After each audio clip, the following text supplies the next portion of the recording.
అందరికీ వందనాలు. మానవ అభివృద్ధి, నైతిక పతనం, wifi, smart phones, online banking, online search, online shopping, stem cell technology, GPS, flat screen TVs, contactless payments, tablets, YouTube, artificial intelligence, ఇలా అన్నిటిలో మనిషి ముందుకు వెళుతూ ఉన్నాడు. అన్ని రంగాలలో మనిషి అభివృద్ధి చెందుతూ ఉన్నాడు. కానీ ఎంత అభివృద్ధి చెందుతున్నాడో అంతే వేగంగా మనిషి పతనమైపోతున్నాడు అనేది 100% సత్యం. మనిషిలో మానవతా విలువలు వేగముగా పడిపోతున్నాయి. యువకులు తమ కెరీర్ను సిద్ధం చేసుకోవడానికని పట్టణాలకు వెళ్ళి విచ్చలవిడి జీవితానికి అలవాటు పడుతూ ఉన్నాడు. రోజు రోజుకి వారికి సమాజం పట్ల ఉన్నటువంటి సమస్యలు లేకపోతే కుటుంబ వ్యవహారాలపైన శ్రద్ధ రోజు రోజు కూడా దిగజారిపోతూ ఉన్నది. వృద్ధులను అనాథాశ్రమాల్లో వదిలేస్తూ ఉన్నారు. యువకులు తమ వృద్ధ తల్లిదండ్రుల పట్ల దురుసుగా ప్రవర్తించడం లేదా వారిని బయటకు పంపించడం అనేటువంటి ఉదంతాలు మనం ప్రతిరోజు టీవీలలో వార్తల్లో వింటూనే ఉన్నాం. విపరీతమైనటువంటి పోటీ జీవితం కారణంగా తల్లిదండ్రులు చిన్న పిల్లలను పెంచే సమయం లేక ఆయాలకు అప్పగిస్తూ ఉన్నారు. యువత తప్పు దోవను పట్టించే పాశ్చాత్య సంస్కృతికి రోజు అలవాటు పడిపోతూ ఉన్నారు. సినిమాల ప్రభావంతో సంస్కృతి రోజుకు దిగజారిపోతూ ఉంది. పెరుగుతున్న ద్రవ్యోల్బణం మరియు బలహీనమైన ప్రభుత్వ విధానాల కారణంగా మధ్య వయస్కులు తమ కుటుంబాలను పోషించుకోవడానికి చాలా కష్టపడాల్సి వస్తుంది. ఎలక్ట్రానిక్ గ్యాడ్జెట్లు మరియు మొబైల్ యాప్లు నేర్చుకునే పద్ధతులను పూర్తిగా మార్చేశాయి. పిల్లలు ఆన్లైన్ విద్యకు బానిసలైపోయారు. కరోనా మహమ్మారి ప్రభావం తగ్గడంతో వారు ఆఫ్లైన్ తరగతులకు హాజరు కావటం ప్రారంభించినప్పటికీ కూడా అప్పటి నుండి వారు తమ ఐప్యాడ్లు మరియు ల్యాప్టాప్లకు అతుక్కోవటం మాత్రం మానకుండా ఉంటూ ఉన్నారు. విద్యార్థులు తమ ఉపాధ్యాయులకు విలువించేటువంటి రోజులు పోయినాయి. జంక్ ఫుడ్ వల్ల పిల్లలతో పాటు పెద్దల ఆహారపు అలవాట్లు కూడా పాడైపోయాయి. ఇప్పుడు ఎక్కువ మంది పిల్లలు ఊబకాయంతో బాధపడుతూ ఉన్నారు మరియు పోషక ఆహారం యొక్క విలువను అర్థం చేసుకోలేకపోతూ ఉన్నారు. పెద్దలు రక్తపోటు, మధుమేహం, క్యాన్సర్ వంటి వ్యాధుల బారిన పడుతూ ఉన్నారు. విలువలు, ఆదర్శాలు క్షీణించడం వల్ల మనం ఉన్నత విద్యావంతులుగా మారినప్పటికీ జీవితం మరింత సంక్లిష్టంగా మారుతుంది. సాధారణ మరియు అర్థవంతమైన జీవిత విలువలను ప్రజలు మర్చిపోయారు. వినోదం యొక్క కొత్త రీతులు అభివృద్ధి చెందాయి. వినోదం మరియు ఆనందం కోసం థియేటర్లు, ఓటీటీ ప్లాట్ఫామ్స్తో భర్తీ చేయబడ్డాయి. ప్రజలు అర్ధరాత్రి వరకు సినిమాలు మరియు ప్రోగ్రామ్స్ వలన వారి జీవితంలో ఎక్కువ సమయం ఇంటర్నెట్లో ఆస్వాదిస్తూ ఉన్నారు. వారు త్వరగా నిద్రలేవటం ఎప్పుడో మర్చిపోయారు. ప్రార్థన మరియు వ్యాయామాలు చేయటం ఎప్పుడో మర్చిపోయారు. ప్రజల్లో మతోన్మాదాన్ని చూస్తున్నాం, కానీ ఆధ్యాత్మికత లోపిస్తుంది. అంతేకాకుండా గట్టి పోటీ యువకులను ఆత్మహత్యలకు బలవంతం చేస్తుంది. ఎగ్జామ్స్లో మంచి మార్కులు లేకపోయినా, లేక పెద్దలు తిట్టినా, జాబ్ రాకపోయినా అన్నిటికీ పరిష్కారం ఆత్మహత్యగా భావిస్తున్నారు. ఇది చాలా సమాజాన్ని నిరాశపరుస్తూ ఉంది. తక్కువ నైతిక విలువలు కలిగిన సమాజంలో అశాంతిని, అలజడిని సృష్టిస్తూ ఉన్నాయి. నిజాయితీ పరులు కష్టపడటం, కష్టాలను ఎదుర్కోవటం మనం చూస్తూ ఉన్నాం. అసలు అర్హత లేనటువంటి వారు లంచాలిచ్చి ఉద్యోగాలు తెచ్చుకోవటం వలన ఎడ్యుకేషన్ సిస్టమ్ ఇప్పుడు పెద్ద ప్రశ్నగా తయారైపోయింది. నిరక్షరాస్యత మరియు జనాభా విస్ఫోటనం బాధలను పెంచుతూ ఉన్నాయి. నీట్ స్కామ్లు, పేపర్ లీకేజీలు అన్నీ కూడా ఎంతో కష్టపడి ఉద్యోగం తెచ్చుకోవాలి అనుకున్నటువంటి మంచి విద్యార్థులకు ఉద్యోగ అవకాశాలు తక్కువ చేస్తూ ఉన్నాయి. 2020 నుంచి 2024 వరకు కూడా మన దేశంలో జరిగిన కొన్ని దారుణమైన సంఘటనలు, ఇవన్నిటికీ కూడా ఆ సంఘటనల వెనుకాల ఇవన్నీ కూడా పెద్ద కారణాలుగా మనం గుర్తించవచ్చు. 2014 సంవత్సరం ఉత్తరప్రదేశ్లో 12 నుండి 14 సంవత్సరాల వయసు కలిగినటువంటి చిన్న పాపల్ని అత్యాచారం చేసి చెట్టుకు వేలాడదీశారు. 2015 సంవత్సరం వెస్ట్ బెంగాల్లో కంధమాల్ జిల్లాలో 71 సంవత్సరాల వయసుండి వయసు ఉండినటువంటి నన్గా పనిచేస్తున్నటువంటి ఒక స్త్రీని 8 మంది అత్యాచారం చేసి చంపారు. 2019 సంవత్సరం 26 సంవత్సరాల వయసు ఉన్నటువంటి వెటర్నరీ డాక్టర్ని టోల్ ప్లాజా దగ్గర కొంతమంది దుండగులు హత్య చేశారు. దానిని దిశ కేసుగా పరిగణిస్తూ ఉన్నారు. 2022 సంవత్సరం ఢిల్లీలో ఒక బస్సులో ఒక స్త్రీని కిరాతకంగా అత్యాచారం చేసి చంపారు. దానిని నిర్భయ కేసు కింద పరిగణిస్తూ ఉన్నారు. 2022 సంవత్సరం 17 సంవత్సరాల వయసున్నటువంటి ఒక యవ్వనురాల్ని గ్యాంగ్ రేప్ చేసి మర్డర్ చేసి చంపారు.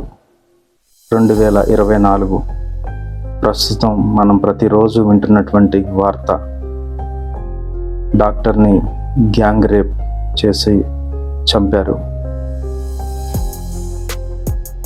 ఇలాంటి దారుణమైన సంఘటనలన్నీ కూడా జరగడానికి గల కారణం ఏంటి? ఇంత దారుణమైన సంఘటనలన్నీ కూడా చేస్తున్నటువంటి ప్రజలను మరి ప్రభుత్వాలు చూసి ఏం చేస్తున్నాయి? ఇది ఒక పెద్ద ప్రశ్నగా కనబడుతుంది. ఇన్ని దారుణాలు చేస్తున్న మనిషిని సమాజం కానీ ప్రభుత్వాలు కానీ ఎలా మార్చగలుగుతున్నాయి? శిక్షలు వేసి మార్చగలుగుతున్నాయా? శిక్షలు వేస్తే మనుషులు మారుతున్నారా?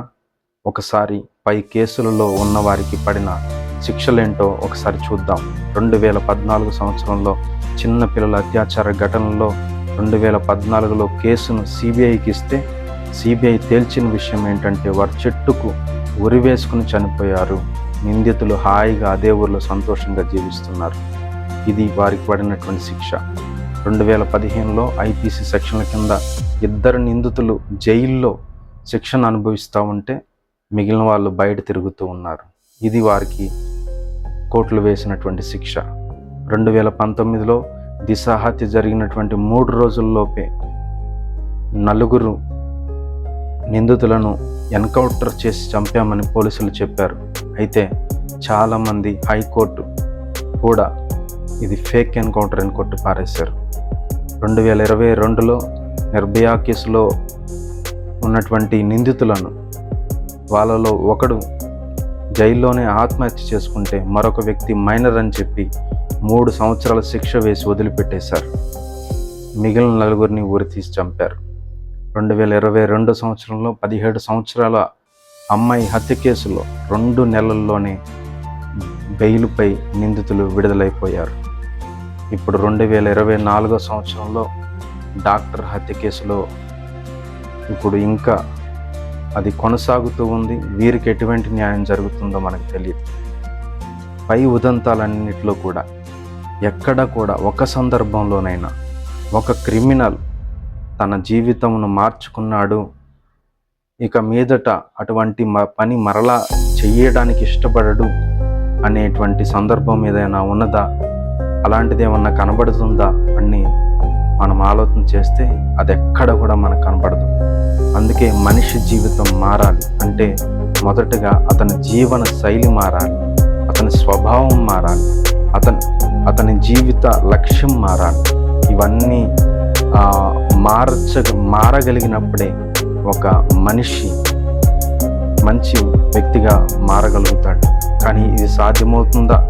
ఇది సాధ్యమైనప్పుడే రేపటి రోజున అఘాయిత్యాలు తగ్గుతాయి, అత్యాచారాలు తగ్గుతాయి.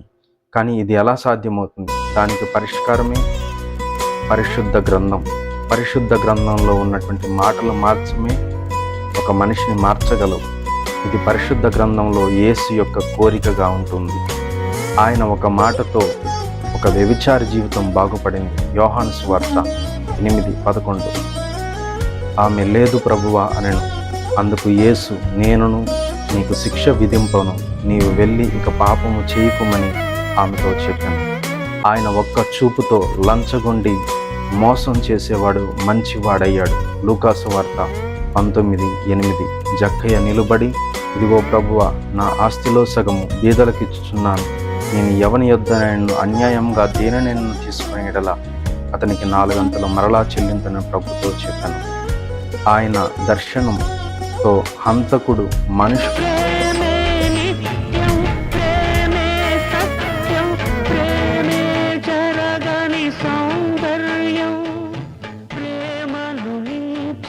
జ్ఞానము లేదు, ప్రేమే జీవన సూత్రం. ప్రేమే ధనము, ప్రేమే బలము, ప్రేమే జీవన మాధుర్యం. ప్రేమే మార్గం, ప్రేమే గమ్యం, ప్రేమే జన్మకు సాఫల్యం. నరలోకములో ప్రభురాజ్యమునే విలయించే వరమే ప్రేమ.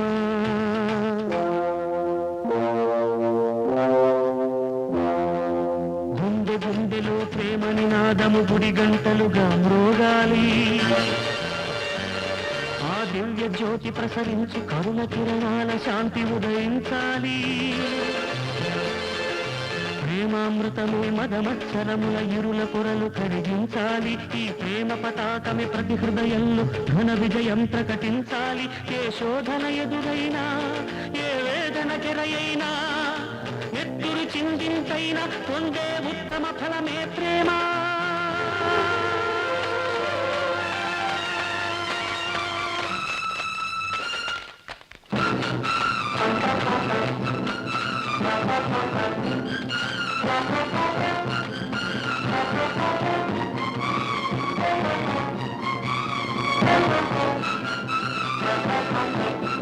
చంపేవాడు మనుషుల కోసం ప్రాణం పెట్టుటకు కూడా సిద్ధపడ్డాడు. అపోస్తల కార్యములు 9వ అధ్యాయం 15వ వచనం.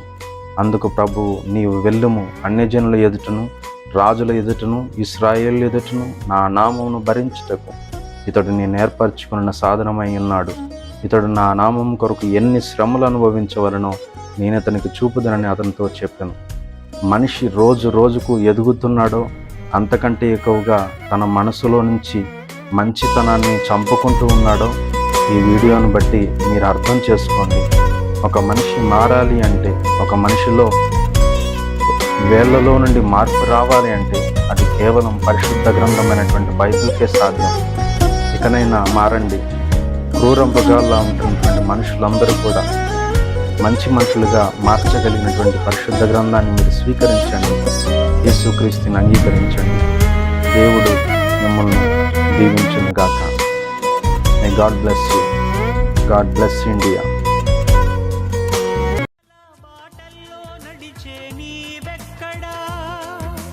బ్రతుకంతా ముళ్ళల్లో గడిపే నేనెక్కడా, ముత్యాల బాటల్లో నడిచే నీవెక్కడా, బ్రతుకంతా ముళ్ళల్లో గడిపే నేనెక్కడా.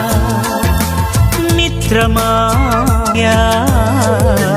చిత్రమే, ఎంతో చిత్రమే, స్నేహం నీ స్నేహం ప్రాణం నాకు ప్రాణం, నీ స్నేహం నాకు ప్రాణం, ప్రాణం నీ స్నేహం. నా గుండెల్లో నిండావు నీవు నిండుగా, ఎదలోతుల్లో నిలిచావు నాకు తోడుగా. నా గుండెల్లో నిండావు నీవు నిండుగా, ఎదలోతుల్లో నిలిచావు నాకు తోడుగా. మిత్రమా నా మిత్రమా, చిత్రమా ఇది నీ చిత్తమా. మిత్రమా నా యేసయ్యా చిత్రమే.